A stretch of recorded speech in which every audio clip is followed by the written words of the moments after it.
2022년 8월 23일 화요일. 두려워하지 말라. 출애굽기 20장 18절에서 26절의 말씀. 뭇 백성이 우레와 번개와 나팔 소리와 산의 연기를 본지라 그들이 볼 때에 떨며 멀리 서서 모세에게 이르되 당신이 우리에게 말씀하소서 우리가 들으리이다. 하나님이 우리에게 말씀하시지 말게 하소서 우리가 죽을까 하나이다. 모세가 백성에게 이르되 두려워하지 말라. 하나님이 임하시면 너희를 시험하고 너희를 경외하여 범죄하지 않게 하려 하심이니라. 백성은 멀리 서 있고 모세는 하나님이 계신 흑암으로 가까이 가니라. 여호와께서 모세에게 이르시되 너는 이스라엘 자손에게 이같이 이르라. 내가 하늘로부터 너에게 말하는 것을 너희 스스로 보았으니 너희는 나를 비겨서 은으로나 금으로나 너희를 위하여 신상을 만들지 말고 내게 토단을 쌓고 그 위에 내 양과 소로 내 번제와 화목제를 드리라. 내가 내 이름을 기념하게 하는 모든 곳에서 내게 임하여 복을 주리라. 내가 내게 돌로 제단을 쌓거든 다듬은 돌로 쌓지 말라. 내가 정으로 그것을 쪼면 부정하게 함이니라. 너는 층계로 내 제단을 오르지 말라. 내 하체가 그 위에 드러날까 함이니라. 본문 요약입니다. 이스라엘 백성이 하나님의 임재를 두려워하며 떨자 모세가 백성을 진정시킵니다. 그리고 그는 하나님이 계신 흑암으로 가까이 갑니다. 하나님이 모세에게 너는 이스라엘 자손에게 이같이 이르라. 너희를 위하여 신상을 만들지 말고 토단을 쌓아 내게 번제와 화목제를 드리라고 명하십니다. 중보 기도입니다. 가정과 직장에서 나를 위한 우상을 만들지 않고 말씀 묵상으로 주께 헌신하는 삶의 예배를 드리게 하옵소서. 본문 해설입니다. 이스라엘 백성의 무서운 우레와 번개와 나팔 소리가 나는 가운데 놀라운 위엄과 권능으로 신의 산에 임재하신 하나님 앞에 두려워하며 떱니다. 그리고 모세에게 하나님 자신들에게 직접 말씀하시지 않게 해달라고 간청합니다. 그것은 하나님을 대면하여 자신들이 죽을까 염려했기 때문입니다.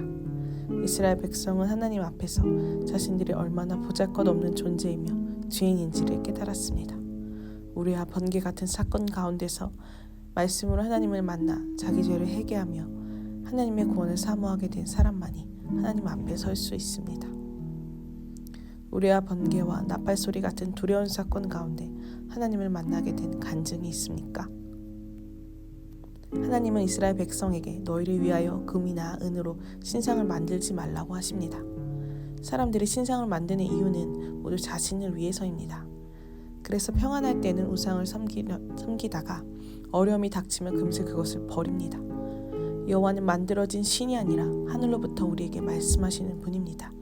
우리는 하나님의 말씀을 통해 그분과 교제하며 그 말씀에 순종해야 할 책임이 있습니다.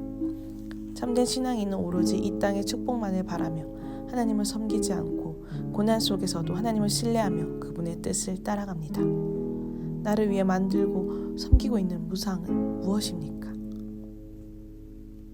하나님은 이스라엘 백성에게 제단을 쌓고 거기서 양과 소로 번제와 화목제를 드리라고 명령하십니다. 번제는 하나님을 향한 자발적이고 온전한 헌신을 상징하고 화목제는 하나님이 베푸신 은혜에 감사하는 표시입니다. 이스라엘 백성을 구원하신 하나님은 그들에게 진정한 감사와 그로부터 우러나오는 헌신과 충성을 받기 원하셨습니다. 아무리 겉으로 신실한 척 흉내를 내어도 하나님께 삶으로 온전히 헌신하지 않는다면 그것은 공허한 신앙 고백일 뿐입니다. 날마다 말씀으로 묵상하며 하나님께 드리는 삶의 예배야말로 나의 온전한 신앙 고백이 됩니다. 매일 자발적이고 기쁜 마음으로 말씀을 묵상하고 있습니까? 기도하기입니다. 우레와 번개와 나팔 소리 같은 두려운 사건 가운데 하나님을 인격적으로 만나는 은혜를 허락해 주옵소서.